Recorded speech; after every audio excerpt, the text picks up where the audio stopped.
소요리문답 제 36문입니다. 소요리문답 36문.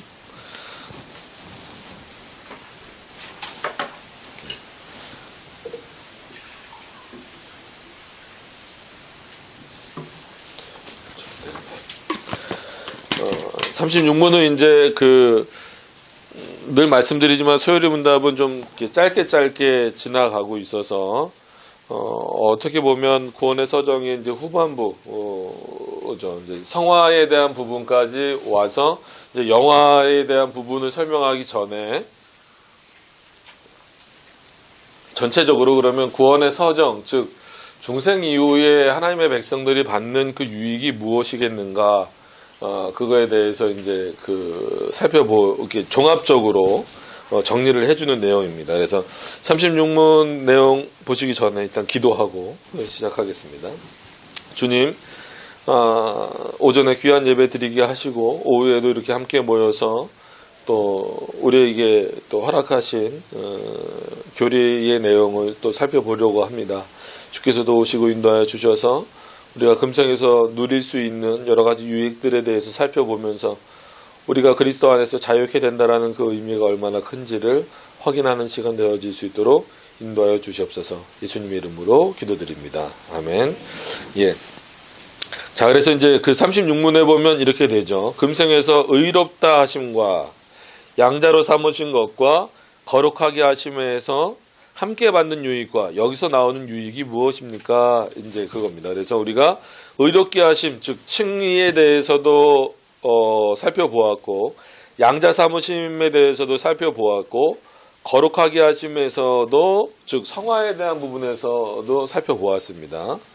그래서 공통적으로 어떤 표현이 먼저 들어간다라고 말씀을 드렸냐면, 의롭게 하심이나 양자 삼으심이나 거룩하게 하심이나 전부 다 하나님의 값없는 은혜다라고 하는 것. 근데 그거는 하나님이 값없이 주셨다라고 해서 결코 우리가 가볍게 볼 내용들이 아니라 정말 인간으로서는 얻어낼 수 없는 어떤 노력이나 어떤 희생이나 이런 것으로도 대체할 수 없는 그런 내용이기 때문에 공히 하나님의 값없는 은혜로 우리들에게 주신 선물이고 은혜다라고 하는 것을 강조하고 있다라는 겁니다. 그래서 의롭다 하심은 오직 그리스도의 의를 믿음으로 받는 것이다 라고 정리되어 있었고요. 33문에.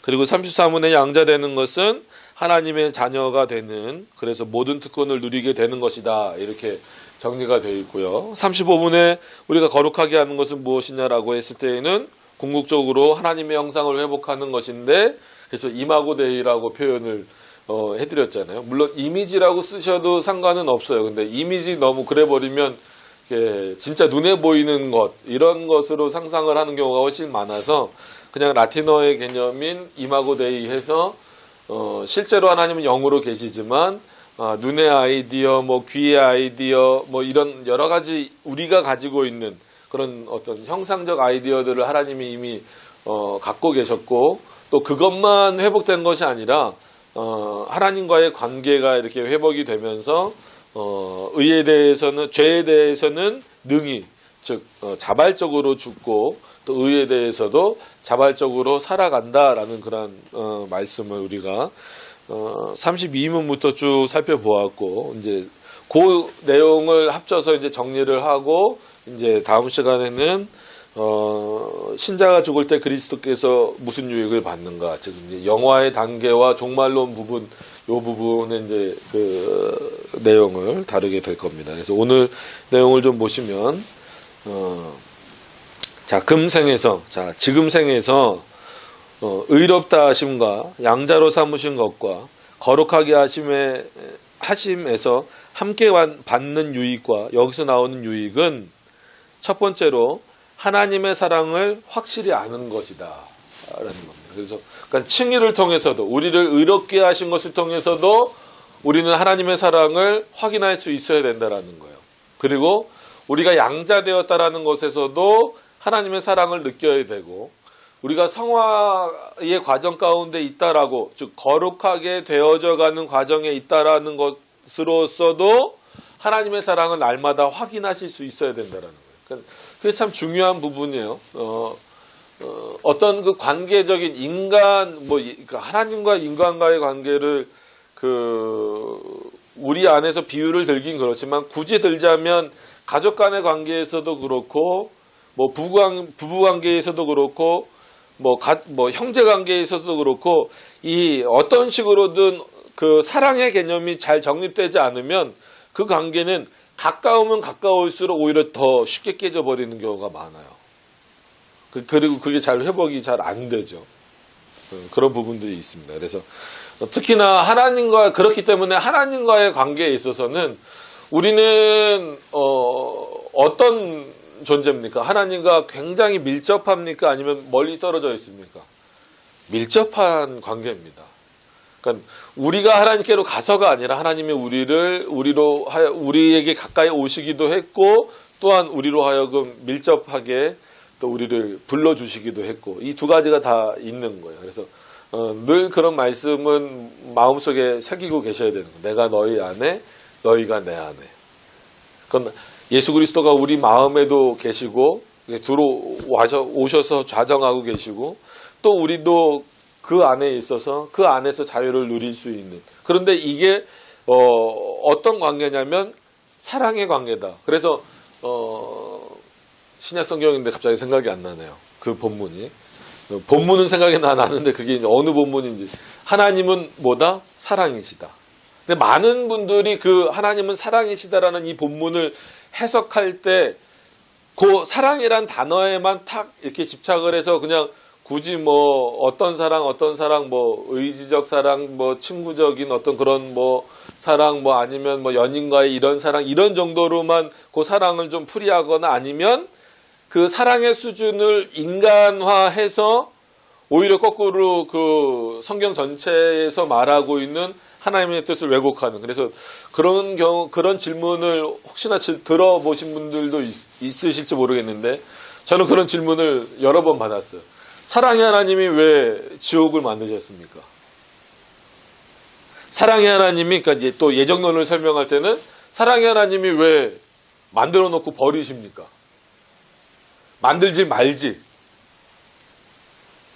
그러니까 예정론에 대한 단편적인 이해 때문에 그런 거예요. 그러니까는 모든 인류가 다 구원받는다. 이게 사랑의 하나님이지. 왜 그 모든 인류를 하나님이 다 만들어 놓으시고 예정론이 일어난 거, 택하시고 버리시는 일이 일어난 건 아니지만, 하나님의 생각 속에서, 하나님의 작정 속에서 모든 인류를 생각하시고, 즉 창조하실 것을 생각하시고, 일부는 택하시고 일부는 왜 버리시냐? 그게 사랑이냐? 그러니까 이런 식의 접근들, 이런 질문들을 많이 받아요. 그러니까 그렇기 때문에 인간의 근본적인 생각과 또 인간의 개념화된 언어로서 설명을 가다 보면 늘 말씀드리지만 우리는 알미니안주의로 빠질 수밖에 없다는 거예요. 자연스럽게. 그래서 그 하나님은 사랑이시다라고 하는 그 본문은 종교개혁자들이나 아니면 이런 그 개혁신학에서는 좀 이런 표현은 그렇지만 굉장히 무거운 본문으로 다뤄요.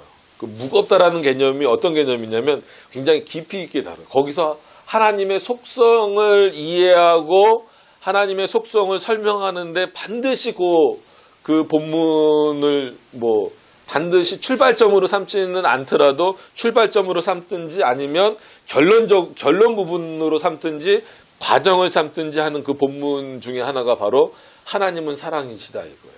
그래서 우리는 그냥 보편적으로 이제 교회에 이렇게 걸어놓거나 이런 거 할 때 하나님은 사랑이시다 이런 거 많이 쓰는데, 그럼 그 사랑의 하나님이 어떤 하나님이냐라고 했을 때 사랑에 대한 정의를 우리 편에서 쉽게 내려버리면 안 돼요. 우리 개념에서 쉽게 내려버리면 안 되는 겁니다. 그래버리면 거꾸로 우리가 내려버린 그 사랑의 개념으로 하나님을 판단하게 돼요.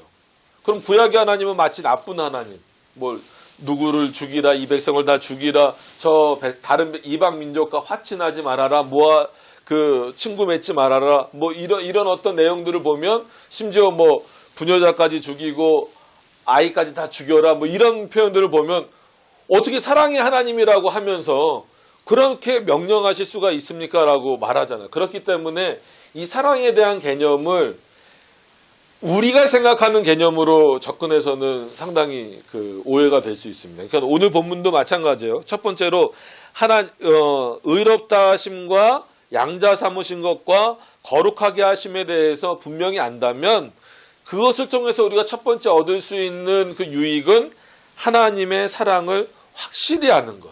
그러니까 확실히 안다는 건 분명히 알 수 있다라는 거예요. 그리고 분명히 알아야만 된다라고 하는 겁니다.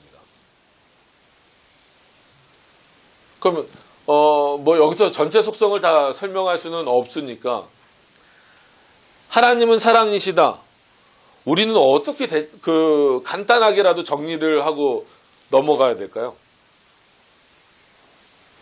그러니까 마치 선을 생각하는 개념과 비슷하게 생각하시면 될 것 같아요. 간단하게 정리를 할 때는 선에 대해서도 늘 그런 비슷한 질문들이 나오는 것처럼 우리가 선에 대한 개념을 먼저 정해놓고 그 잣대로 하나님을 판단하니까 늘 문제가 생기는 것처럼 하나님은 선만 행하실 수 있다. 이렇게 말하면 안 된다 그랬어요. 왜? 그 선의 개념을 우리가 잡아놓은 거니까. 하나님이 행하시는 것이 곧 선이다라는 거예요. 그러니까 이게 이해되는 게 그렇게 쉽지 않은 문제입니다. 그러니까 사랑의 문제에 있어서도 결국은 하나님은 사랑이시다라고 그 말씀에 나와 있기 때문에 하나님은 사랑만 행하실 수 있어. 근데 그 사랑의 기준이 우리 편에서만 우리가 정한 개념이라면 그건 상당히 하나님을 편협하게 만드는 거예요. 마찬가지로 하나님은 사랑이시다라고 했을 때는 하나님이 행하시는 모든 것이 하나님의 사랑에 근거한 행동이다라는 거예요. 이걸 이제 조금 깊이 들어가면 물론 많은 설명이 필요하지만 결론적인 부분들만 짧게 넘어가면 유기하시는 것, 그러니까 택하시는 것은 분명히 하나님의 사랑이잖아요. 그러니까 유기하시는 것조차도 그걸 하나님의 사랑의 일로 볼 수 있느냐? 그럼 그때는 어떤 속성이 동원되어져야 돼요? 다른 속성이 동원되어져야 될 것 같은데 물론 긍휼, 공의 이런 것들이 다 적용될 수 있죠. 그러나 궁극적으로 하나님은 사랑이시다라고 묶여있는 이 그 속성에 있어서의 가장 핵심적인 거는 단순성이거든요. 나뉘어지지 않는 거예요. 우리처럼 뭐 이런 감정이 뭐 사랑의 감정이 튀어나왔다가 미움의 감정이 튀어나왔다가 이런 분이 아니시란 말이에요. 그래서 근본적으로는 그 모든 것이 하나님의 사랑으로 이루어지고 있다라는 거예요. 그래서 시편에도 보면 사랑의 하나님께서 심판하신다. 이런 표현도 있어요. 그러니까 이런 내용들을 전체적으로 좀 이렇게 우리가 잘 이해하지 않으면 굉장히 오해할 수 있습니다. 그렇기 때문에 여기서 첫 번째 얻는 유익으로 그렇게 설명한 거예요. 하나님의 사랑을 확실히 안다. 그럼 요것을 나를 택하여 주셨구나라는 정도 수준에서 아는 것도 훌륭한 겁니다. 지금 그것도 모르는 사람들이 굉장히 많잖아요. 근데 거기서 한 단계 조금 더 나가서 알아야 될 것은 뭐냐면 하나님 자체가 그냥 사랑이시구나. 그러니까 로마서에서도 이 비슷한 거예요. 하나님이 사랑이시라고 하면서 어떻게 다른 그릇을 만들 수 있느냐. 하나님이 사랑이시라고 하면서 어떻게 그 바로를 그렇게 사용하실 수 있느냐. 하나님이니까 가능하다라는 거예요. 그것에 대해서 힐문 따지듯이 묻지 말라는 겁니다. 그러니까 내가 그 리브가의 뱃속에 있는 야곱은 사랑하였고 에서는 미워하였다. 그러면 하나님에게 있어서 두 가지 속성이 다 드러나긴 하지만 그 속성이 결국은 어디로 묶여야 되냐면 하나님은 사랑이시다라는 이 속성 안에서 다 묶여져야 돼요. 이 단순성 안에서. 그러지 않으면 하나님은 다중인격처럼 돼버려요. 그러니까 이 신론에서 하나님의 속성 부분이 결코 쉬운 부분이 아닙니다. 이거를 이해하는 거예요. 그러니까 이 첫 번째에서도 하나님의 사랑을 확실히 아는 것. 여기 본문으로만 봤을 때에는 첫 번째로 뭐예요? 우리가 그리스도 안에서 택함 받았다라는 것. 그거를 확인하는 것. 그게 첫 번째 문제입니다. 그냥 그걸로 확인하고 넘어가도 상관없어요. 근데 굳이 이런 얘기를 더 꺼내 드는 거는 조금 더 우리 성도님들이 이런 부분에 대해서 깊이 고민하시고 고민보다도 깊이 아셨으면 좋겠다라는 생각에서 더 말씀을 드리는 거예요. 그러니까 여기서 이 본문 자체에서는 예수 그리스도의 사랑을 확인하는 것, 그것이 가장 핵심적인 요소입니다. 그죠? 나를 구원하신, 나 같은 자를 구원하신, 정말 어떤 그 조건도 없이, 어떤 선행도 없이, 어떤 구원받을 만한 어떤 그런 조건도 없는 나를 창조 전에 택하여 주셔서 하나님의 백성으로 삼으시고 의롭게 하시고 양자 삼으시고 거룩해 하신 이 내용 자체가 감사하다는 것, 그것이 하나님의 사랑을 확인하는 데 있어서 가장 핵심적인 포인트는 맞아요. 그거를 확인한 다음에 그럼 그 사람들이 더 풍성하게 하나님의 사랑을 이해할 때 어떻게 해야 되냐면 성경 전체를 하나님의 사랑의 역사로 뒤덮어 놓을 수 있어야 된다는 거예요. 그러니까 나를 택하여 주신 하나님이 나를 택하여 주신 하나님이 사랑의 하나님이다라는 그 확신을 분명히 가지려면 나를 택하신 그 부분만 사랑의 행위가 발동된 것이 아니다라는 거죠. 하나님의 전체 작정부터 시작되는 나중에 심판까지 모든 이 역사가 하나님은 사랑이시다라는 이 그 성경의 문장 안에서 해결될 수 있어야 된다라는 거예요. 근데 그게 어렵죠. 왜냐하면 우리가 쉽게 이해하기 어려운 방식대로 이루어지는 경우가 많잖아요. 아까 말씀드린 대로 구약에는 수많은 전쟁들도 하나님이 하라고 하셨고 심지어 죽이라고 하셨고 또 신약 성경에서도 그렇고 심판 때 결국은 유기자들도 자기의 그 형벌로 말미암아 죽게 되고, 근데 이 모든 것을 하나님은 사랑이시다라는 그 문장 안에서 해결을 하려다 보니까 상당히 버거운 거죠.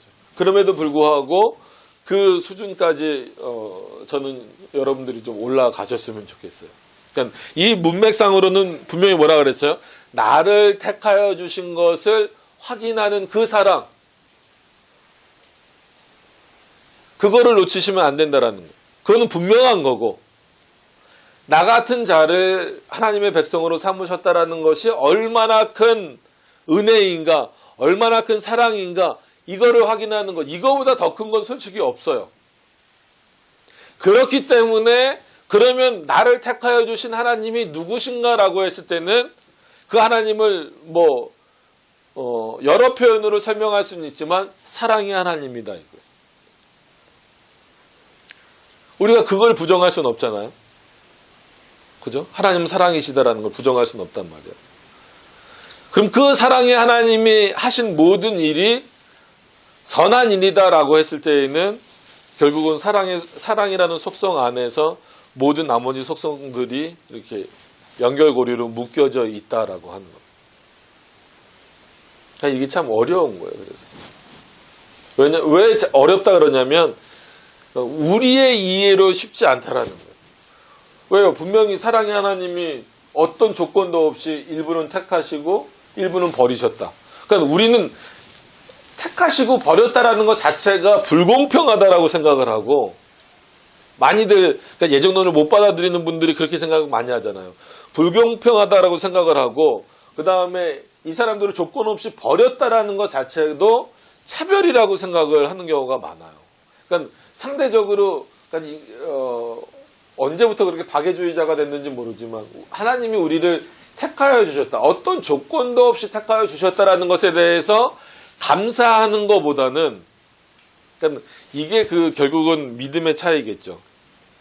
궁극적으로는 그러니까 예정론을 받아들이느냐 못 받아들이느냐의 궁극적인 차이가 믿음의 문제라고 했을 때에는, 그거를 받아들이는 사람들은 대부분 뭐에 감격하고 감사하냐면, 하나님이 나를 택하여 주셨구나, 어떤 어떤 조건도 없는 나를 택하여 주셨구나라는 게 핵심이란 말이에요. 그거를 받아들이기 때문에 예정론도 같이 받아들여지는 거예요. 근데 못 받아들이는 사람은 나를 택하여 주셨구나라는 것보다도 왜 버리셨느냐 이거예요. 그거는 우리의 영역이 아니잖아요. 그 버리시는 하나님이 어떤 하나님이에요? 쉽게 우리가 답이 안 나오는 거예요. 이렇게 물어봤을 때 버리는 하나님이 어떤 하나님입니까? 했을 때는 나쁜 하나님이라고 말할 수는 없고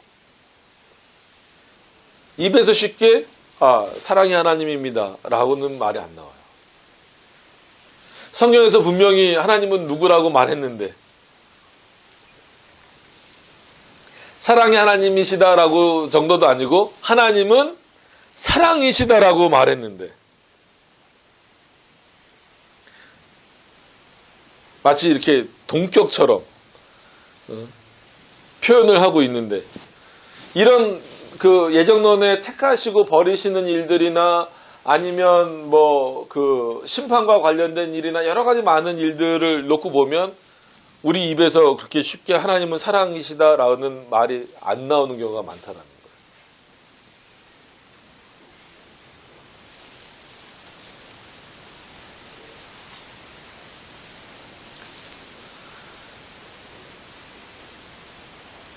거예요. 이게 별로 이렇게 설득력이 있어 보이지도 않고 왜냐하면 사랑의 하나님이 아닌 것 같은 표현들이 성경 곳곳에 또 있으니까. 그러나 늘 언제나 하나님은 사랑이시다라는 거 안으로 좀 묶어서 여러분들이 이 성경 전체를 좀 이해하시는 사고를 하셔야 돼요. 그거를 지금 오늘 다 말씀드릴 수는 없고 앞으로 뭐 이제 그런 부분들이 나올 때 다시 한 번 더 말씀을 드리겠습니다. 일단 오늘에 있어서의 핵심은 뭐예요? 나를 택하여 주셨다라는 것, 나를 하나님의 자녀로 삼아 주셨다라는 것, 그것이 하나님의 사랑을 가장 크게 확인하는 핵심 중에 하나다라고 하는 것을 반드시 인식을 하셔야 된다는 겁니다. 이 인식이 없으면 낮은 것도 십계명도 더 진행이 안 돼요. 서로 사랑하라는 것도 안 되고 이웃을 사랑하라는 것도 안 되고 어떤 사랑의 개념을 어떤 것도 적용할 수가 없어요.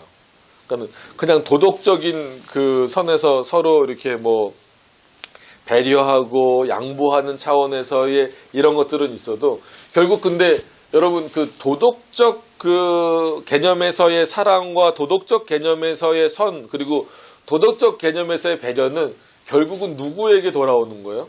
자기를 향하는 거예요. 왜냐하면 줄을 잘 서거나 아니면 뭐 교통법규를 잘 지키거나 이런 것이 남을 배려하는 것처럼 보이기도 하지만 그리고 분명히 남을 배려하는 거지만 궁극적으로는 누가 유익을 받기 위한 거예요? 내가 유익을 받기 위한 거예요. 한번 잘 생각해 보세요. 세상 사람들은 다 그래요. 세상 사람들이 사랑이라고 베푸는 것, 배려라고 베푸는 것은 무엇을 받기 더 원하지 않는다 할지라도 결국은 내가 편하게 살기 위해서요. 그게 나한테로 돌아온다라는 거예요. 이게 이렇게 쉽게 탁 마음에 와닿지 않으시나요? 근데 한번 깊이 한번 잘 생각해 보시면 내가 누구를 사랑하는 그 이유는 궁극적으로 내가 사랑받기 위해서 그리고 아니면 내가 조금 더 편해지고 거꾸로 내가 더 배려받고 이렇게 되기 위해서의 개념이 더 많아요. 즉 자기를 향하는 개념들이 훨씬 많다라는 거예요. 그래서 타락 이후에 그런 표현을 많이 쓰잖아요. 그럼 타락을 어떻게 정의할 겁니까? 그 죄에 대한 정의를 간단하게 어떻게 할 겁니까? 라고 했을 때 교부 신학자들부터 쭉 했던 게 하나님으로부터 등을 돌리고 자기를 향하는 거다. 인간의 보편성. 하나님으로부터 등을 돌리고 자기를 향하는 거다. 그 죄는 먼지처럼 이렇게 있다가 우리가 움직이면 움직일수록 확 일어나는 거다. 이런 표현들을 많이 써요. 그럼 왜 이렇게 했을까라고 했을 때 결국은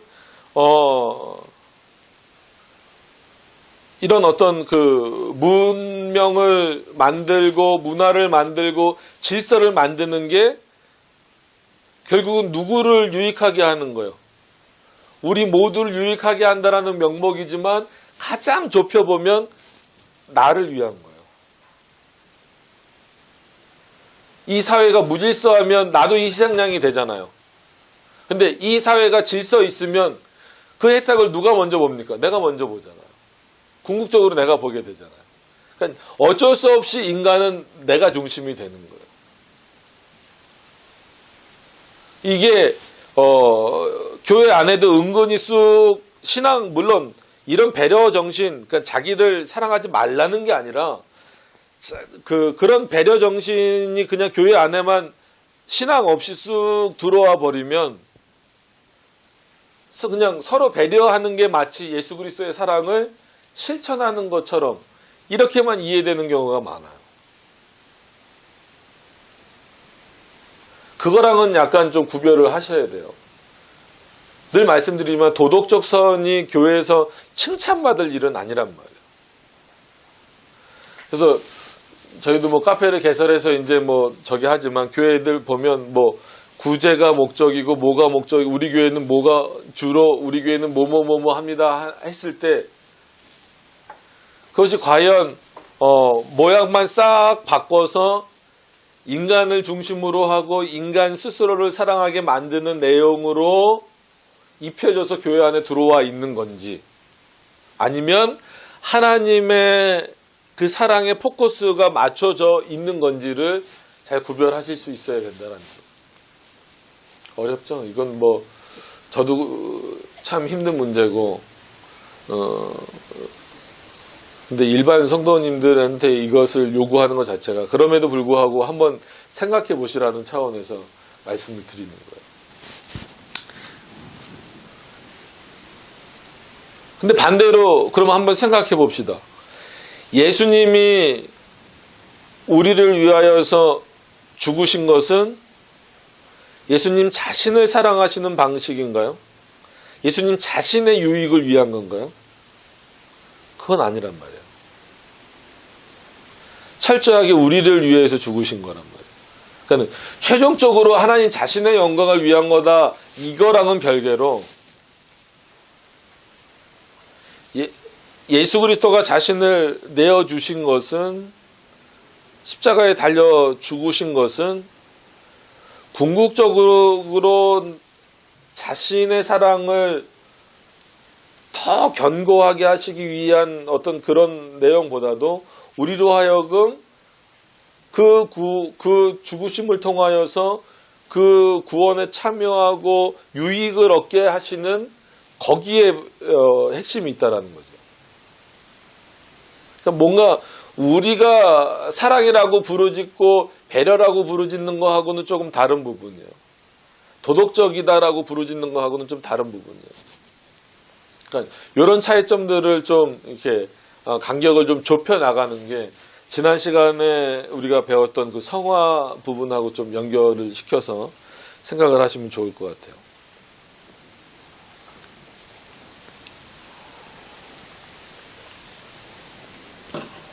저희 사모가 가끔 그래요. 본문에 있는 것만 하지 왜 쓸데없이 내용을 확장시켜서 어렵게 만드냐고. 분명히 난 들었는데 본인이 안 그랬다 그러면 난 할 말이 없는데. 근데 한번 그 생각을 깊이 한번 해보셨으면 좋겠어요. 자, 그럼 두 번째로 본인 안 그랬다고 하니까 넘어. 자, 양심에 화평한 것.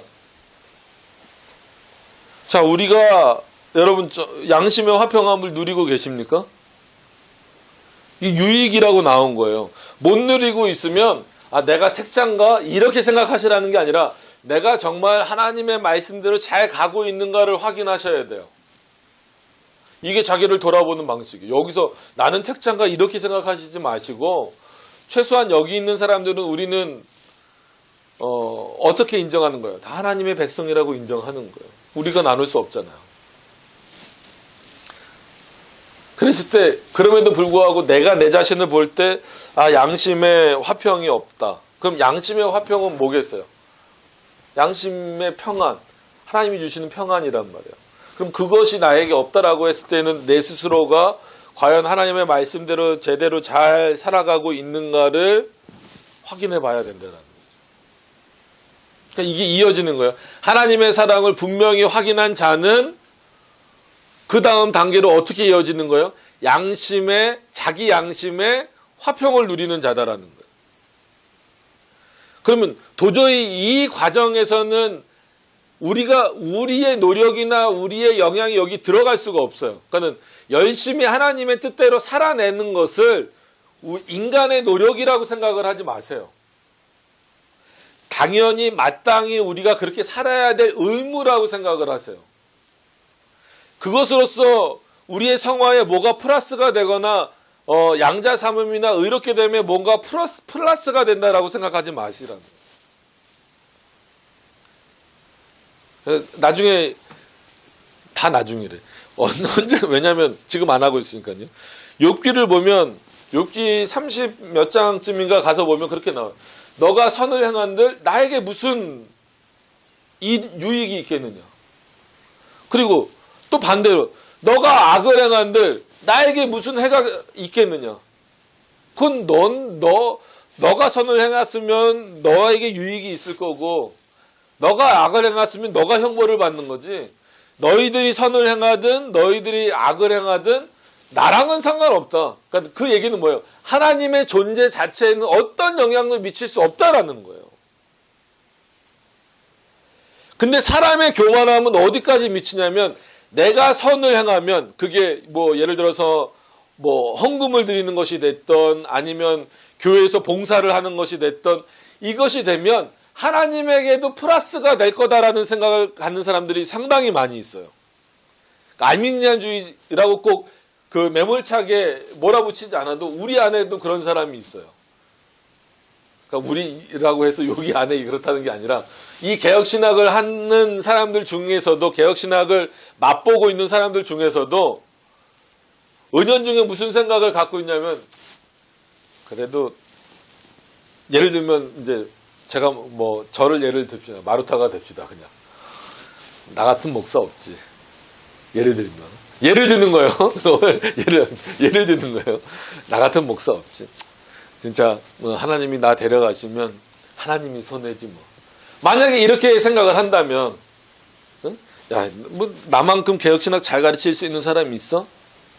라고 생각을 한다면 벌써 그 생각이 어디를 가버리는 거예요. 아, 내가 가지고 있는 것을 갖고 행하는 이것이 하나님에게 뭐가 된다? 플러스가 된다라고 생각을 하는 거예요. 성경에서 뭐라는 건데? 아니라는 건데. 오히려 그것은 그냥 거꾸로 생각하면 감사한 거죠. 야, 나 같은 자를 하나님의 백성으로 삼으신 것에서만 머무르는 게 아니라 이 개혁신학을 배우고 또 배우는 것에서만 머무르게 하신 것이 아니라 이것을 배워서 다른 사람을 가르치고 다른 사람들에게 이 개혁신학을 소개하게 하신 것 이거 자체가 나에게는 엄청난 은혜고 이것을 소개하고 설교할 때마다 그 마음에 기쁨과 은혜가 넘쳐야 되는 거기서 그냥 멈춰야 되는 거예요. 그러면서 동일하게 여전히 이것을 제대로 잘 전하기 위해서는 어제도 오늘도 내일도 늘 주어지는 그리스도의 은혜가 필요한 거고 하나님의 긍휼의 사랑이 필요하다라는 그 인식이 있어야 되는 거예요. 근데 그런 인식이 없다면 아무리 개혁신학을 제대로 알고 있고 그 지식적으로 담아놓고 있다 할지라도 그건 하나님의 사랑을 모르는 거예요. 제대로 모르는 거예요.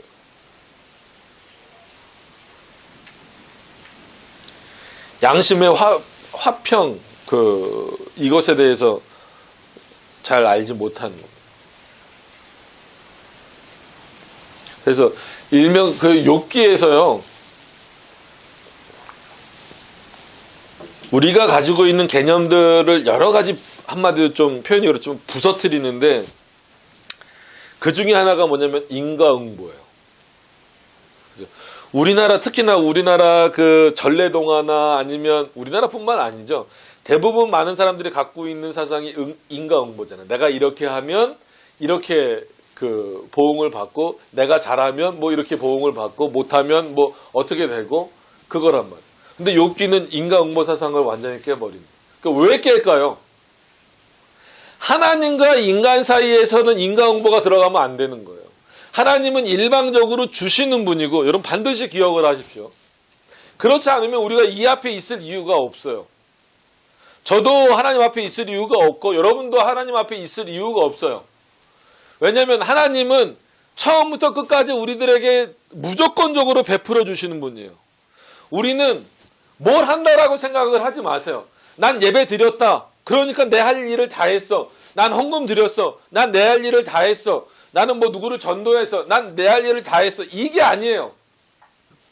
그거는 하나님의 백성으로서 마땅해야 될 거고, 우리는 받기만 하는 자예요. 누구로부터? 하나님으로부터 받기만 하는 자예요.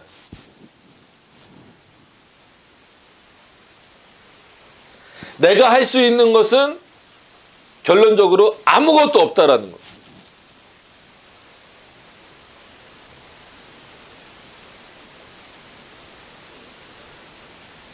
그래서 그 로마서와 야고보서는 다른 게 아니에요. 루터도 그걸 잘못 본 거죠. 그래서 로마서에서는 오직 믿음, 솔라피데라고 하는 그 종교개혁의 그 시발점이 되는 아주 중요한 그 사상을 끄집어냈는데, 그 훌륭한 루터조차도 야고보서에서는 그거를 발견을 못한 거죠. 행함이란 것만 눈에 행함이란 것만 딱 눈에 띄니까 루터조차도 뭐라고 말합니까? 야고보서를 향하여서. 루터가 한 유명한 말, 이런 거는 별로 그렇게 기억을 안 하셔도 좋아요. 지푸라기 복음. 아니, 그 루터는 그거는 야고보서 말씀이고요. 루터가 로마서와 야고보서를 볼 때 로마서에서는 솔라피데라고 하는 오직 믿음이라고 하는 이 내용을 뽑아냈어요. 참 훌륭하게 뽑아냈죠.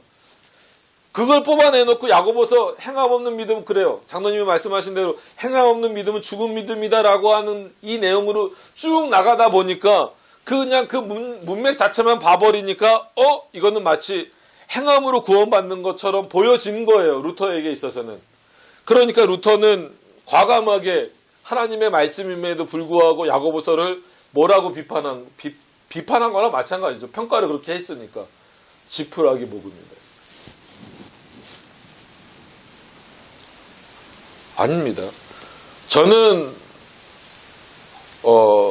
야고보서 설교를 우리 교회에서도 했고 예전에 부교육자 있을 때도 많이 했지만, 야고보서 설교를 하면서 예정론 설교를 엄청 많이 했어요. 여러분, 야고보서만큼 믿음에 대한 강조가 있는 본문은 없어요. 잘못 아시면 안 돼요. 행함 없는 믿음은 죽은 믿음이다라는 것을 정확하게 해석해내지 않으면 정말 행함이 믿음보다 앞서서 오해되는 경우가 많아요.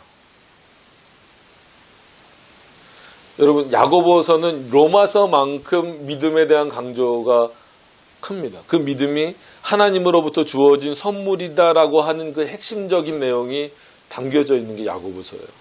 여러분, 야고보서의 핵심을 놓치면 안 돼요. 오늘 막 욥기 같다, 로마서 같다 막 그러는데 이건 뭐 교리니까 어쩔 수가 없어요. 전체를 다 설명을 드려야 되다 보니까.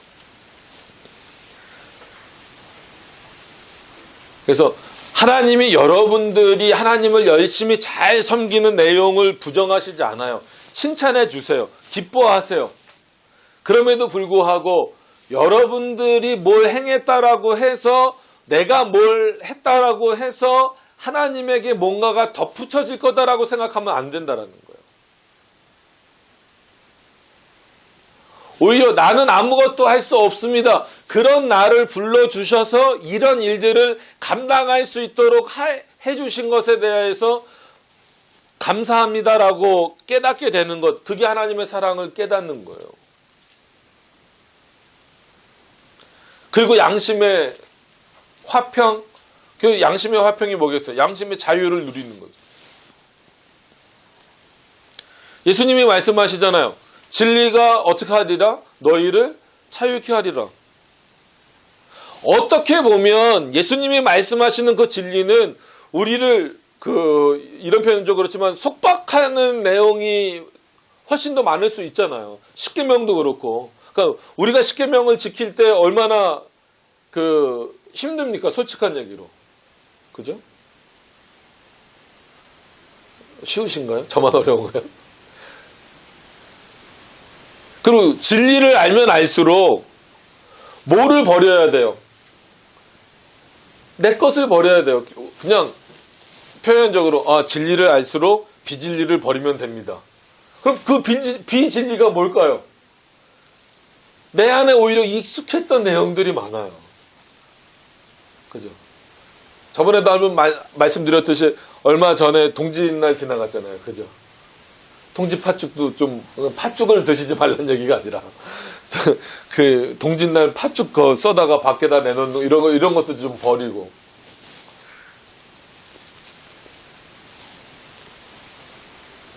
가끔 드는 예인데 저희 어머니가 그만 좀 그 예 들라고 저번에 그러셨었는데 지금 들어도 될 것 같아요. 숙면을 취하고 계셔서. 부활절 날 아침에 그때는 왜 부활절 되면 하얀 소복을 입고 나왔는데. 그죠? 그때 부활절 날 새벽에 가야 되잖아요. 아침에 딱 일어났는데 좀 귀신 본 줄 알았어요.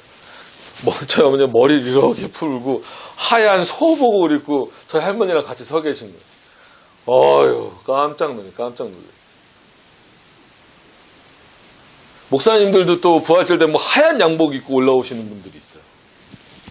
진짜요. 제가 거짓말 하는 거 아니에요. 근데 왜 이런 말씀을 드리냐면 그건 우리나라 문화잖아요. 우리나라 장례 문화잖아요. 우리나라 장례 문화. 여러분, 예수님이 돌아가셨던 그 중동 지역이잖아요. 그 예루살렘 지역의 장례 문화를 보세요. 하얀 소복 입고 나오나요? 아니에요. 성경만 읽어봐도 그게 얼마나 인간이 자기 위주로 생각을 하는지 아세요? 달력도 보면 예수님을 그리지 말라고 하는 여러 가지 이유들 중에 대표적으로 보면 흑인들은 예수님 어떻게 그려요? 진짜 흑인으로 그려요.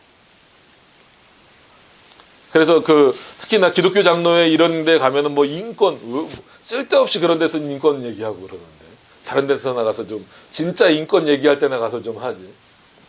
근데 가서 보면은 뭐예요? 예수님이 막 흑인.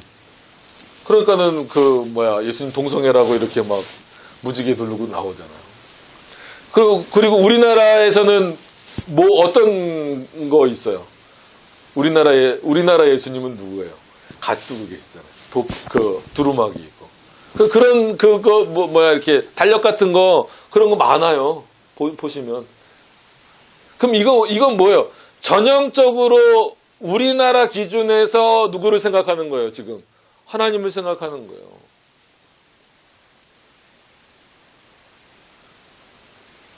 그러니까 이런 게 버려져야 되는 거예요, 이런 게. 최소한 이 36문을 확인하는 사람들은 우리가 금생에서 칭의를 통하여 양자 삼으심을 통하여 거룩게 되어짐을 통하여 유익을 누리는 사람들은 정말 예수 그리스도 안에서 진리 안에서 자유를 누려야 되는데, 그럼 그 진리 안에서 자유를 누린다라고 했을 때는 어떤 개념이냐라고 했을 때에는 비진리라고 하는 우리가 그동안 쌓아왔던 모든 것이 무너진다 할지라도 성경적이지 않은 것은 버릴 수 있어야 돼요. 오히려 그 버림으로 인하여서 주어지는, 오히려 버렸을 때에 채워지는, 하나님이 채워주시는 그 자유가 여러분들에게 풍성이 있어야 된다는 거예요. 그게 양심의 화평까지 가셔야 된다는 거예요. 양심의 문제까지.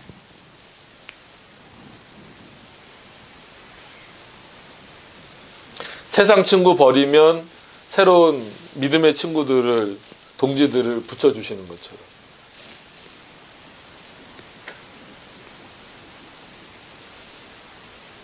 그래서 하나님의 사랑을 확실히 아는 것과 양심의 화평은 쭉 연결되면서 또 어디로 갑니까? 세 번째로 성령 안에서 얻는 쾌락. 쾌락이라고 표현을 해놔서 좀 그렇긴 한데,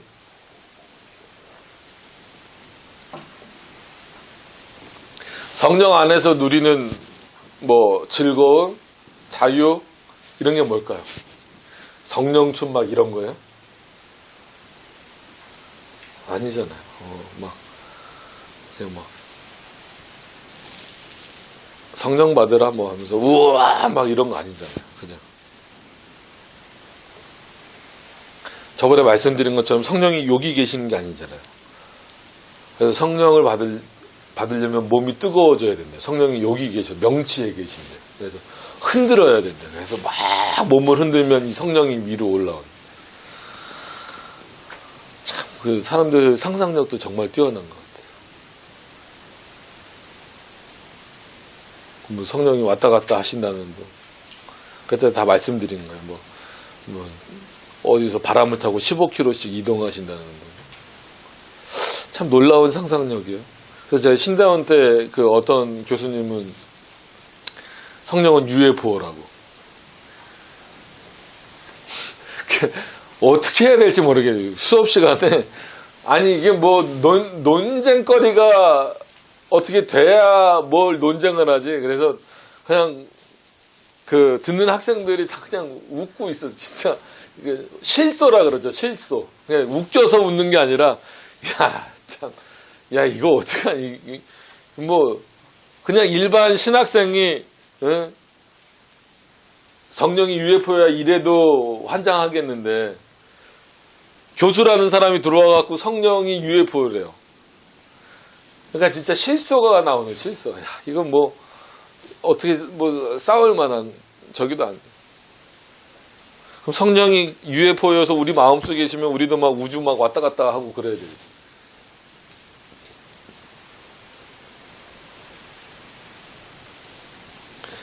그럼 성령 안에서 누리는 은혜는 뭘까요? 당연히 그 뭐 성령의 9가지 열매는 다 포함되는 거고.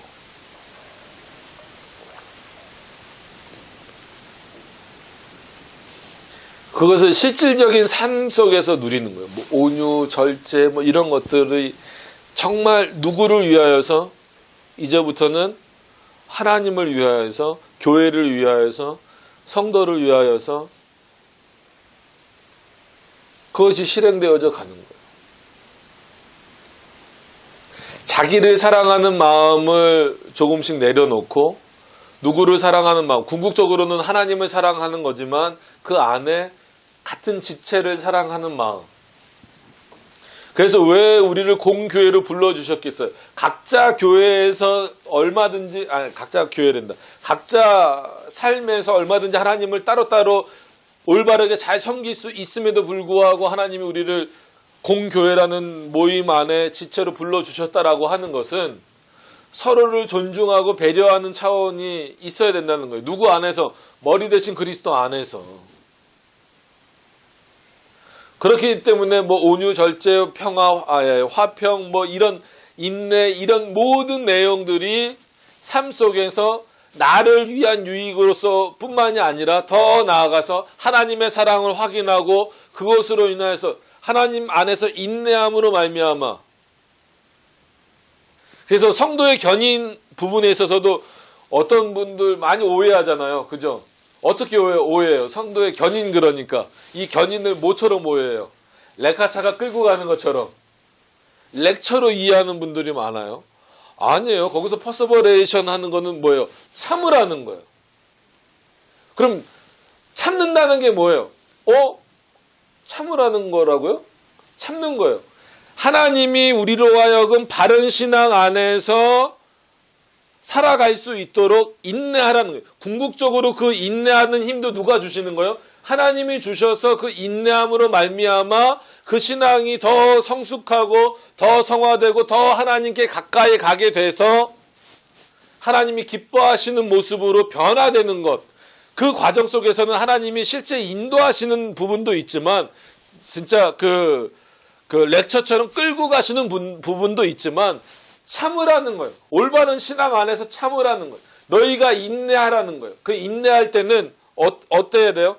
올바른 것을 받아들여서 그 받아들인 그 올바르게 세워진 내용으로서 견고하게 쓰는 것도 인내고, 버리는 것 때문에 내가 견뎌야 될 부분들도 인내라는 거예요. 이 두 가지가 동시에 다 있는 겁니다. 그래서 칼빈주의 5대 교리를 주로 특강할 때 많은 분들이 그 전적 타락, 전적 부패 이런 부분에 대해서는 신경을 굉장히 많이 쓰고 성도들도 관심을 많이 갖는데, 성도의 견인은 그냥 성화 요 정도 수준에서 이해하는 경우가 많아요. 근데 그거는 굉장히 풍성한 내용입니다.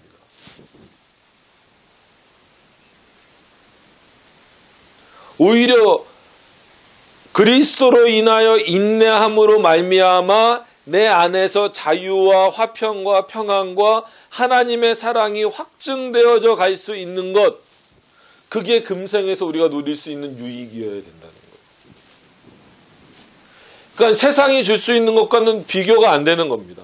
그러니까 하나님이 우리를 먹고 마시게 하는, 즉 일용할 양식과 같은 내용들을 주심에도 불구하고 그것은 어떻게 보면 비유예요, 비유.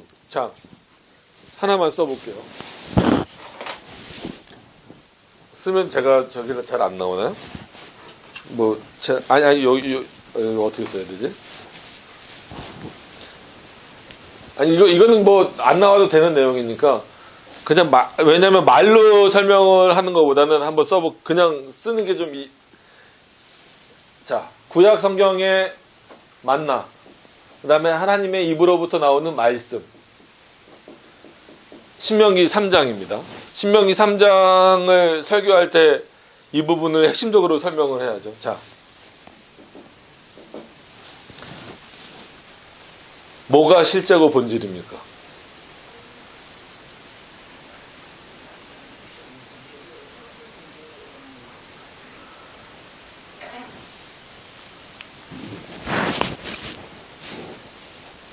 갑자기 이 얘기를 하다가 일로 끌고 갑니까?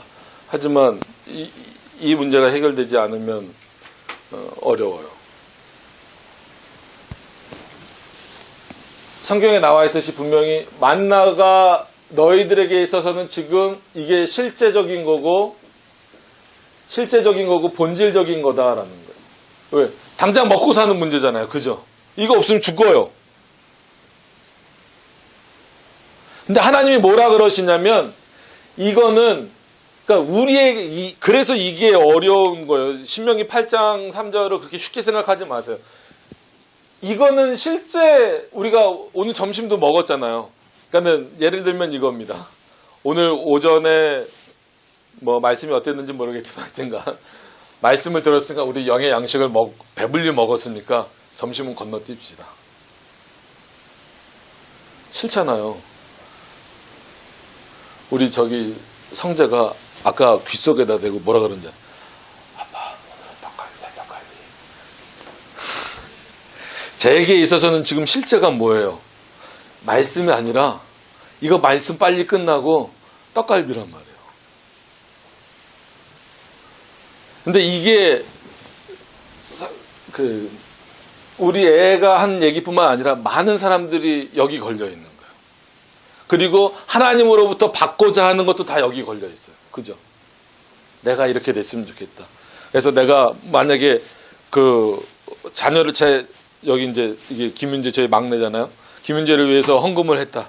그러면은 헌금하면서 물론 부모니까 당연히 우리 윤재가 하나님 안에서 잘 성장하길 원합니다. 이렇게 기도하면서 하고 내지만 주로 이제 거기다 덧붙이는 게 뭐예요? 이게 헌금 드렸으니까 진짜 좋은 학교 가고 직장 갈 때는 좋은 직장 가고 결혼할 때가 됐다 그러면 좋은 사람 만나게 해주세요. 여기다가 그런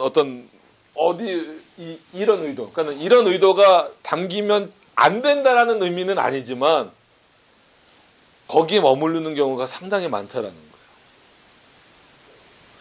그래서 하나님은 뭐라고 말씀하시냐면, 너희는 이거를 실제라고 생각하고 본질이라고 생각하지만 아니다. 정말 너희들의 양식은 이거를 영의 양식이라고 하지 말고 이게 진짜 너희의 본질적인 뭐다? 양식이다 이거예요. 양식.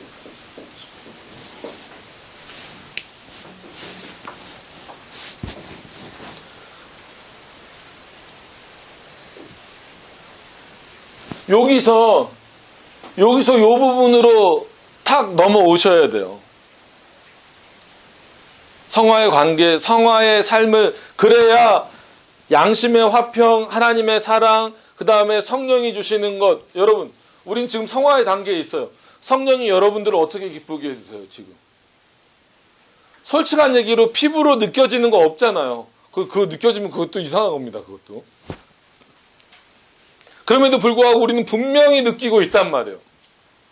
그 유익을 누리고 있단 말이에요. 어떻게? 본질적인 말씀을 통하여서. 사람들은 다 뭐가 본질이라고 생각하는데 만나라고 생각하는데 오히려 이것을 설명하시기 위해서 내가 이거를 비유로 너희들에게 줬다 이거예요. 근데 우리는 거꾸로죠. 거꾸로. 이게 본질이고 이게 비유인 것처럼 보여진다는 거예요. 그 당시 이스라엘 백성들도 그랬고. 이건 제가 아무리 얘기해봤자 제가 얼른 찾아서 읽어드릴게요. 시간이 가니까. 얼른 찾으려니까 신명기가 어디 있어요? 신명기. 신명기 3장이 아니죠. 죄송합니다. 8장이죠. 8장 3절. 신명기 8장 3절.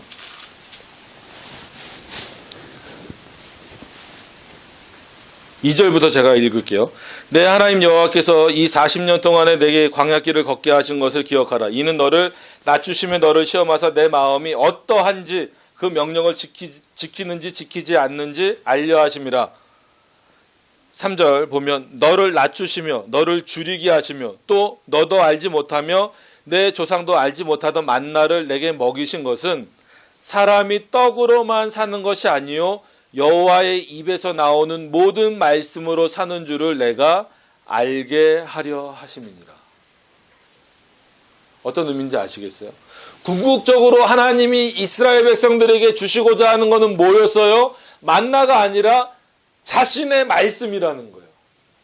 그래서 이 내 말이 너희들에게 양식이 되는 것을 알게 하기 위하여서 너희의 실제 입으로 들어가는 만나를 내가 줬다. 너희 조상들도 몰랐고. 왜?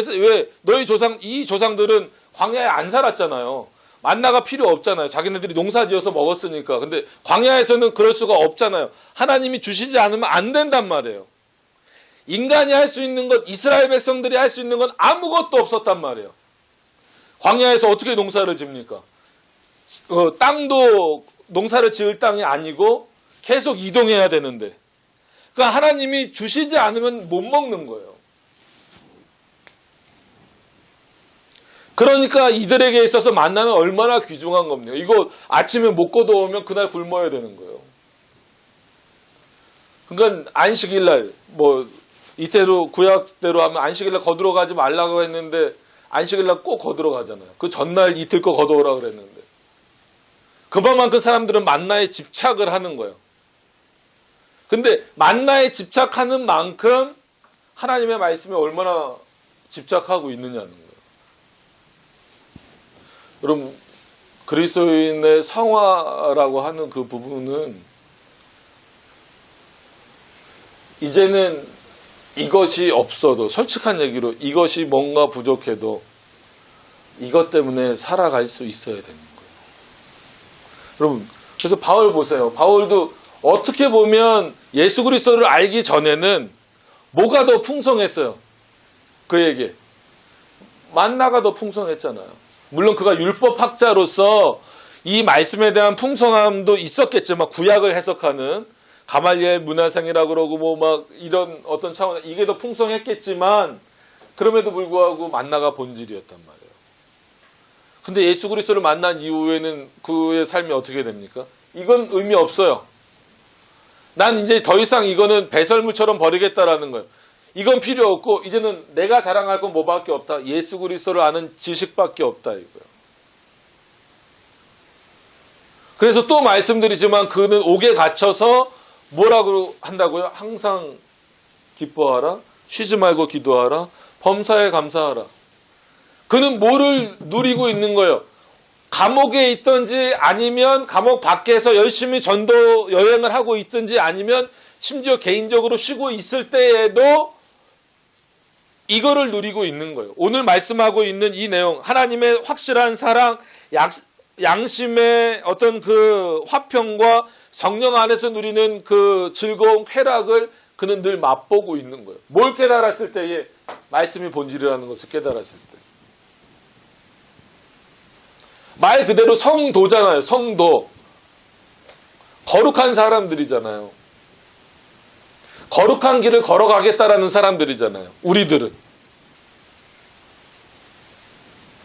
세상의 것을 포기하시라는 것이 아니라 세상의 것을 하나님의 말씀보다 위에 둬서 그 세상의 것이 채워지지 않음으로 인하여서 하나님은 풍성하게 이미 하나님의 것으로 채워주고 계신데 세상의 것이 즉 만나가 채워지지 내가 생각하기에 덜 채워졌다라고 해서 말씀으로 하나님이 채워주고 계신데 나에게는 아직 비어있다라고 생각하는 사람들은 하나님의 은혜를 모르는 불쌍한 사람들이라는 거예요.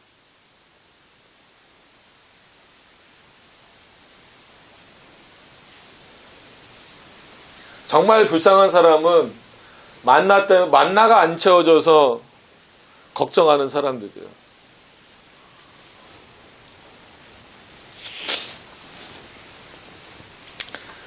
물론 뭐 사람은 어쩔 수 없이 다시 일로 돌아가죠. 이게 현실이니까. 살아야 되니까. 그럼에도 불구하고 이것을 잊어버리지 마셨으면 좋겠어요. 이게 상당히 중요한 내용입니다.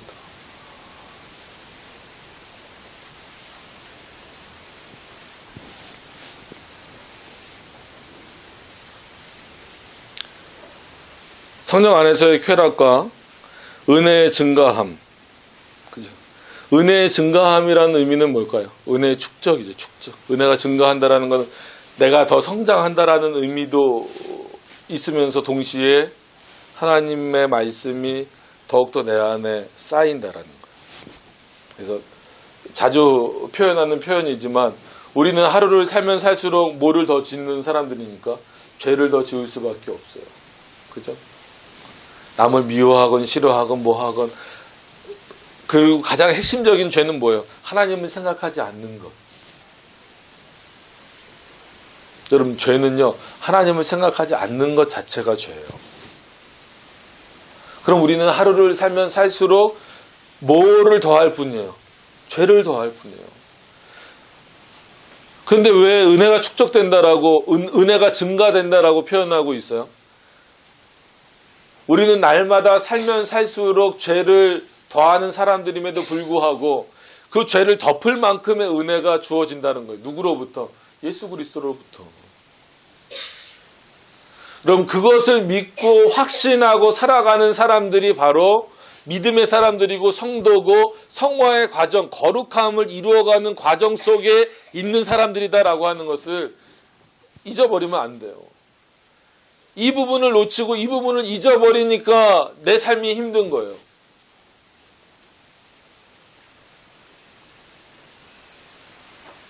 제가 말씀드렸잖아요. 저는 좀 어지럼증이 있다고.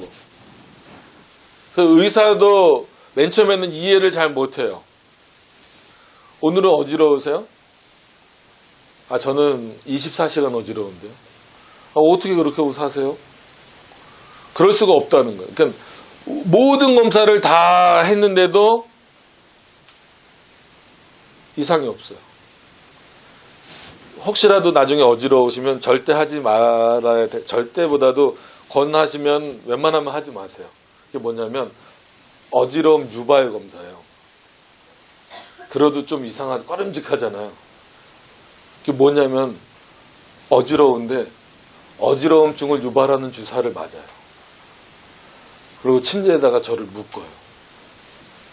그리고 그 침대를 막 이렇게 움직여요. 그럼 옆에 이렇게 심폐소생술을 하는 의사가 기다리고 있어요. 만약에 심정지가 오면 어떡하려고? 그거 알죠?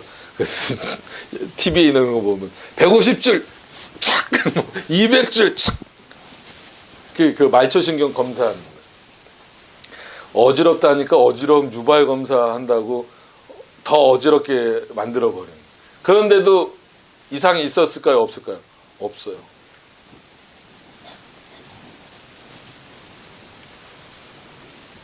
저 6개월 동안 저도 앉아서 잤어요. 누우면은 저도 돌고 침대도 돌고 다 도니까. 그래서 이제는 제가 가는 신경과 그 선생님은 오늘은 몇이세요? 이렇게 물어봐요. 보통 1에서 10 나누잖아요. 예를 들면 오늘 같은 경우는 좀 어지러워요. 여러분들은 잘 못 느끼시죠? 제가 적응해서 그래요. 그냥 지금 한 5, 6 정도 돼요. 만약에 여러분들이 5, 6 정도 어지러우시면 목사님 저 오늘 예배 못 드릴 것 같아요. 저 지금 빨리 응급실이라도 한번 가봐야 될 것 같아요. 그 정도 수준이에요. 근데 저는 한 5, 6 정도면 그냥 6, 7 정도 돼도 그냥 버팁니다.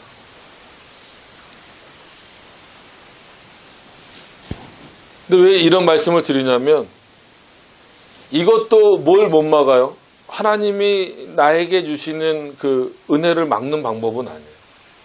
이것 때문에 힘들어요. 어려워요. 때로는 정말 힘들 때가 있어요. 그럼에도 불구하고 이것조차도 하나님이 주시는 그 사랑과는 비교할 수 없는 차원이랍니다. 가로막는 내용이 돼서는 안 된다라는 거예요. 이런 모든 것들이. 그 여기 마지막 부분에 나온 것처럼 뭐라고요? 끝까지 어떻게 하는 것이다? 굳게 참는 것이다. 성도의 견인과 같은 내용들이 나오는 거죠. 그럼 신앙에 있어서 이 인내가 가져다 주는 효과는요, 엄청난 겁니다.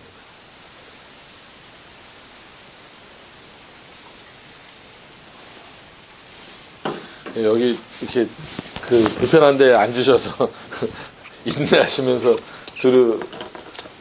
들어주셔서 참 감사하면서도 앞에 서서 이렇게 죄송한 마음을 갖고 있지만 이것도 인내라면 인내죠. 그죠?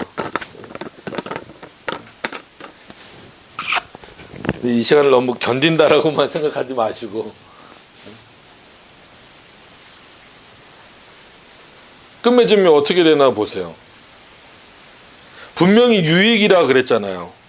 36문에 금생에서 즉 이 생에서 의롭다 하심과 양자로 삼으신 것과 거룩하게 하심에서 함께 받는 유익과 여기서 나오는 유익이 무엇입니까? 라고 물어놓고 여러 가지 답들을 줘요. 하나님의 사랑을 확인하는 것이다. 그 다음에 양심의 화평을 누리는 것이다. 성령 안에서 쾌락을 누리는 것이다. 즐거움을 누리는 것이다. 은혜의 증가함이다.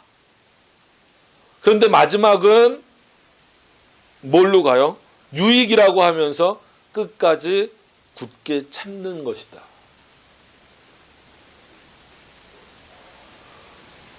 우리가 일반적으로 생각하는 그 결론과는 약간 다를 수 있어요. 성도들이 기대하는 어떤 그런 것과는 다를 수 있어요. 어디에 포커스를 맞추고 있는 사람들, 만나에 포커스를 맞추고 있는 사람들이 기대하는 것과는 다를 수 있어요. 금생의 유익이 이렇게 의롭게 되고 양자 삼고 거룩하게 되는 길을 잘 가는 사람들이 이 땅에서는 궁극적으로 다 잘 될 것이고 그의 자녀들도 잘 될 것이고 직장도 좋은 직장 갖게 될 거고 결혼도 좋은 사람 만나서 하게 될 거고 자녀도 잘 될 거고 다른 교회는 이러면 아멘하고 난리 나잖아요. 근데 여러분들 하나님을 더 잘 섬기십시오. 하나님을 더 경외하길 원합니다. 이러면 아멘 소리도 안 나와요. 그 정도로 우리의 사고와 생각이 하나님의 말씀으로부터는 그만큼 갭이 있다는 거예요. 이걸 좁히는 과정이 쉽질 않아요. 그래서 소열의 문답, 어린 아이들을 가르치는 문답이고 초신자들을 가르치는 문답임에도 불구하고 뭐라는 거예요? 하나님을 믿음으로써 얻는 유익은 뭐라는 거예요? 참는 거라는 거예요. 끝까지 인내하는 거라는 거예요. 누구로 말미암아? 하나님으로 말미암아. 예수 그리스도로 말미암아. 성령 안에서 참는 거다라는 거예요. 뭘 참아야 될까요? 세상으로 가려고 하는 나의 모든 정욕들을 누르고 참는 거예요. 그 일이 그렇게 쉬운 일이 아닙니다.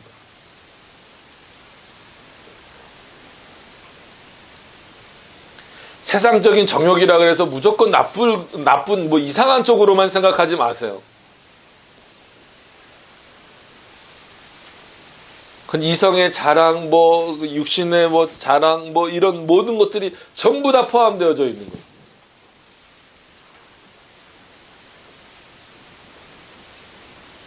그러니까 그렇게 말하잖아요. 뭐 요즘엔 강남 사람들도 힘들다 그러는데 뭐 어쨌거나 그래도 우리보다는 잘 사는 사람들이 많으니까. 강남에서는 이제 더 이상 예수 믿으면 이 땅에서 잘 됩니다. 복 받습니다. 이런 얘기가 안 통한대잖아요. 왜? 그 사람들은 이미 살 만큼 사니까. 그럼에도 불구하고 그 사람들한테도 물어보면 그럼 지금 여러분들 삶에 만족합니까? 라고 물어보면 만족한다는 사람들은 거의 없어요. 이건 통계로 나온 거기 때문에 말씀을 드립니다. 여러 번 말씀을 드렸던 건데 또 말씀을 한번 드릴게요. 우리나라의 뭐 경제가 됐든 어떤 그 명예가 됐든 상위 1% 엄청난 사람들이잖아요. 그죠? 그럼 그 상위 1%는 자신들의 삶에 만족할까요? 설문조사를 했대요. 만족을 못한다는 거예요. 그러면은 우리나라의 상위 1%는 왜 만족을 못할까요? 누구 때문에? 상위 0.1%에 들어가요.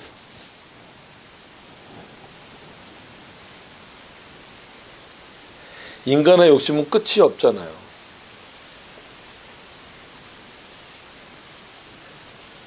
근데 신앙생활에서도 그런 경우가 많아요.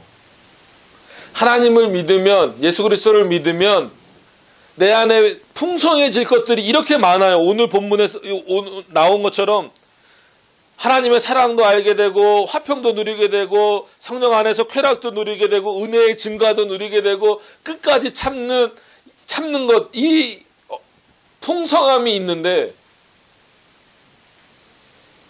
이 눈에 보이지 않는 것으로는 만족을 못하는 거예요. 성도라고 말하면서까지도 나는 하나님의 백성이라고 말하면서까지도 여전히 마치 상위 1%가 상위 0.1%를 부러워하는 것처럼 이 땅의 것을 더 누리고자 한다면 상대적으로 뭐가 죽어요? 이게 죽는 거예요. 이게 죽는 거예요. 그래서 예수님이 부자가 천국에 들어가는 것이 뭐보다 어렵다? 낙타가 바늘길에 들어가는 것보다 어렵다. 그 표현은 부자는 천국 못 간다라는 단적인 얘기가 아니잖아요. 그럼 안 됩니다. 그렇죠? 네? 재벌들 중에도 그 교회 잘 다니는 사람들도 있어요.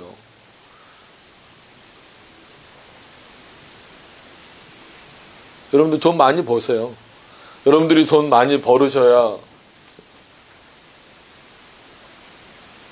한국교회가 또 살아나요.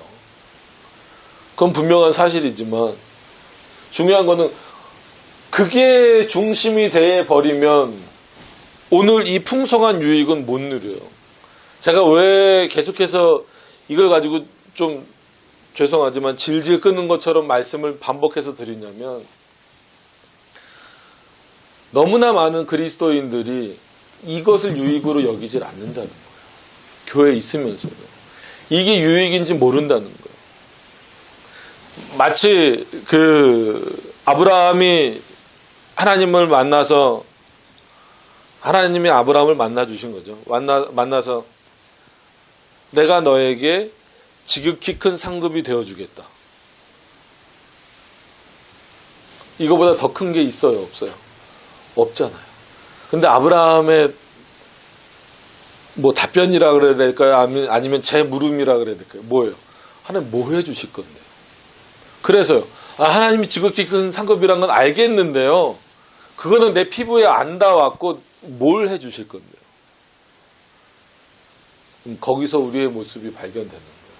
하나님은 이미 아브라함에게 내가 너의 방패요 산성이고 뭐 시편이지만 어쨌거나 방패요 그리고 너의 지극히 큰 상급이다라고 말씀을 해주셔서 더 이상 풍성한 것을 줄 수 없을 만큼의 것을 주셨다라고 말씀을 하셨음에도 불구하고 아브라함은 뭘 원해요? 그래서 뭘 주실 건데요? 여러분 오늘 이 본문을 보시면서 그래요, 좋아요, 하나님 이런 거 다 주시니까 감사합니다. 근데 뭘 주실 건데요? 라고 묻는 경우가 너무 많다라는 거예요. 저도 그래갖고 아마 여러분들도 은연중에 많이 그러실 거예요.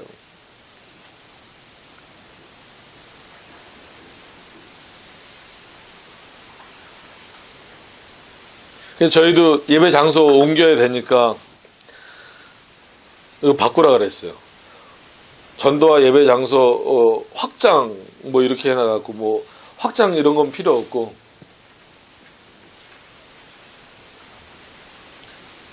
요즘에 아브라함과 이런 마음을 좀 느껴요. 특히나 오늘 이거를 준비하면서 어쩔 수 없이 2, 3월 뭐 그때쯤에는 어디든 옮겨가야 되는데 막막함이 있어요. 인간적으로 상당히 막막함이 있습니다. 솔직한 얘기로.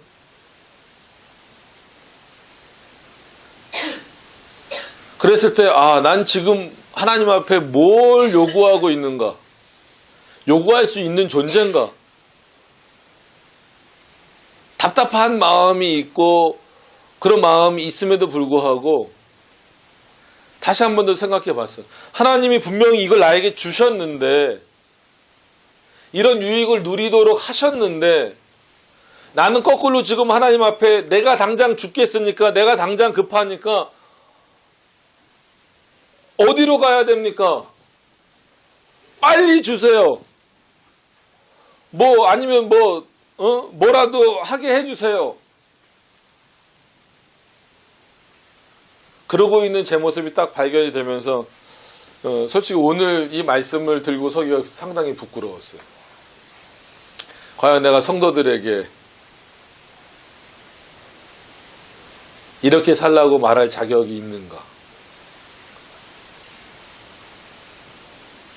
이렇게 실컷 설교해놓고 나도 현실에 부딪히면 죄송합니다. 당장 카드값 얻으러 돌아다녀야 되고 그게 탁 놓칠 못하는 거예요. 탁 그냥 알아서 하십시오. 하나님 알아서 해주세요. 저는 못합니다. 저는 할 수도 없고 할 능력도 없고 그냥 하나님 맘대로가 아니에요. 그건 하나님한테 마치 따지듯 하나님 뜻대로 그냥 인도해 주세요 하고 탁 놓칠 못하는 그러니까 왜 이런 말씀을 드리냐면 그게 고민거리가 되면요 잠이 안 와요. 솔직한 얘기로 가족들끼리만 예배 드릴 때는 어디로 가든 가족들끼리 예배 드리면 되잖아요. 근데 그렇다고 다음 주부터 안 오시면 안 돼요. 근데 걱정이 되는 거예요. 그래도 이제 좀 여긴 너무 작잖아요. 그래도 옮기려면 뭔가 좀 큰 데가 있어야 되지 않습니까? 이거 생각하면은 잠이 안 와요.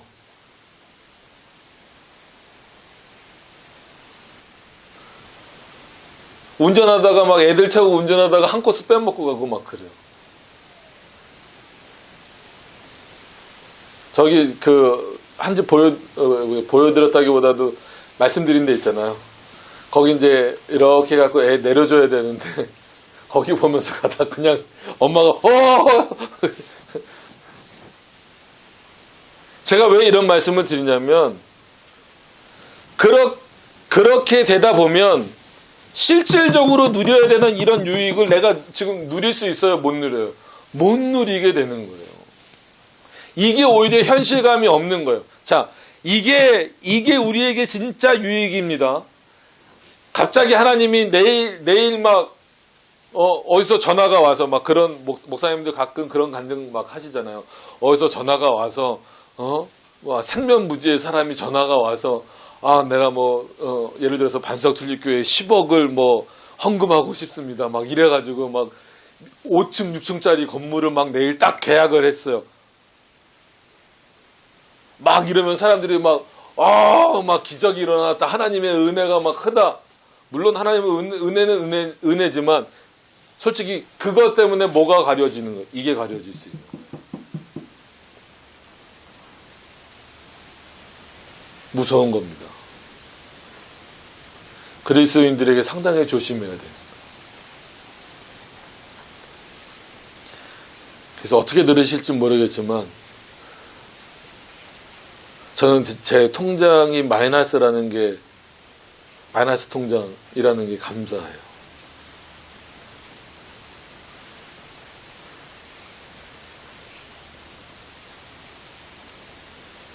마이너스 통장을 가지고 있으면 그나마 여기로 조금 돌아올 수 있는 거예요. 그래, 내가 얻을 수 있는 유익은 이 세상의 것이 아니라 이거구나.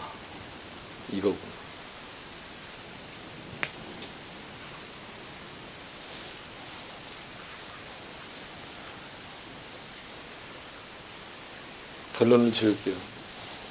결론은 다 말씀드렸지만 오해하셔서 이렇게 세상에서 열심히 일을 해서 돈을 버는 거나 이런 일들을 소홀히 하시라는 얘기가 절대 아닙니다. 일반 은총 가운데 하나님이 여러분들에게 주신 부분들은 최선을 다해서 다 감당을 하셔야 돼요. 근데 그것만이 여러분들에게 주시는 유익이다라고 생각하면은 잘못된 신앙이 될 수밖에 없다는 거예요. 그것이 없다고 그럼에도 불구하고 우리는 이런 유익으로 말미암아 오늘 굳이 나누면 5가지의 유익으로 말미암아 살아가는 거예요. 오늘도 내일도 여러분들이 이것으로 인하여서 좀 풍성해지셨으면 좋겠습니다. 그것이 조금 어렵다 할지라도 저도 내일부터 또 어려울 거예요. 그럼에도 불구하고 저도 그렇고 여러분들도 그렇고 이 유익을 좀 누리면서 살아갔으면 좋겠습니다. 힘들더라도 기도하도록 하겠습니다.